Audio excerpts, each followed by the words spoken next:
Hi friends, ಹೇಗಿದ್ದೀರಿ? ನಾವು ಇವತ್ತು ಸಂಜೆ ಹೊತ್ತಲ್ಲಿ ಪಾರ್ಕಿಗೆ ಹೋಗ್ತಾ ಇದ್ದೇವೆ ನಡ್ಕೊಂಡು. ಒಂದು 15 ಮಿನಿಟ್ಸ್ ಇದೆ ಪಾರ್ಕಿಗೆ ಹೋಗಲಿಕ್ಕೆ. ಪಾರ್ಕಿಗೆ ಫೈನಲಿ ಆಗಿ ರೀಚ್ ಆಯಿತು. ಇದು ಡೇಟ್ಸ್ ಎಲ್ಲ ಮರ ಇದೆ, ಖರ್ಜೂರದ ಮರ. ಇಲ್ಲಿ ತುಂಬ ಮಕ್ಕಳೆಲ್ಲ ಬರ್ತಾರೆ ಆಟ ಆಡಲಿಕ್ಕೆ.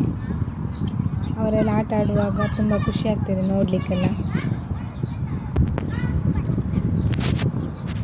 ಅಲ್ಲಿ ತುಂಬ ಉಯ್ಯಾಲೆಲ್ಲ ಇತ್ತು. ನಾನು ಸಹ ಅದರಲ್ಲಿ ಕೂತ್ಕೊಂಡೆ ಆಟ ಆಡಲಿಕ್ಕೆ. ಸ್ವಲ್ಪ ಹೊತ್ತು ಟೈಮ್ ಸ್ಪೆಂಡ್ ಮಾಡಿದೆವು ಅಲ್ಲಿ ಕೂತ್ಕೊಂಡು. ಅದು ದೊಡ್ಡ ಪಾರ್ಕ್ ಆಗಿತ್ತು. ಅದರಲ್ಲಿ ಎಲ್ಲ ಮಕ್ಕಳು ಬಂದು ಉಯ್ಯಾಲೆಲ್ಲ ಕೂತ್ಕೊಂಡು ಆಟ ಆಡ್ತಿದ್ರು. ಹಾಗೆ ತುಂಬ ಖುಷಿ ಆಗ್ತದೆ ಅಲ್ಲಿಗೆ ಹೋಗಿ. ಪಾರ್ಕಲ್ಲಿದ್ದು ಟೈಮ್ ಹೋದದ್ದೇ ನಮಗೆ ಗೊತ್ತೇ ಆಗಲಿಲ್ಲ. ಮಕ್ಕಳೆಲ್ಲ ಆಟ ಆಡ್ತಿದ್ರು. ಮತ್ತು ನಾವು ರೂಮಿಗೆ ಬಂದೆವು ವಾಪಸ್. ನನ್ನ ವಿಡಿಯೋ ಇಷ್ಟ ಆದರೆ ಲೈಕ್ ಮಾಡಿ, ಹಾಗೆಯೇ ಸಬ್ಸ್ಕ್ರೈಬ್ ಮಾಡಿ, ಸಪೋರ್ಟ್ ಮಾಡಿ. Thank you so much.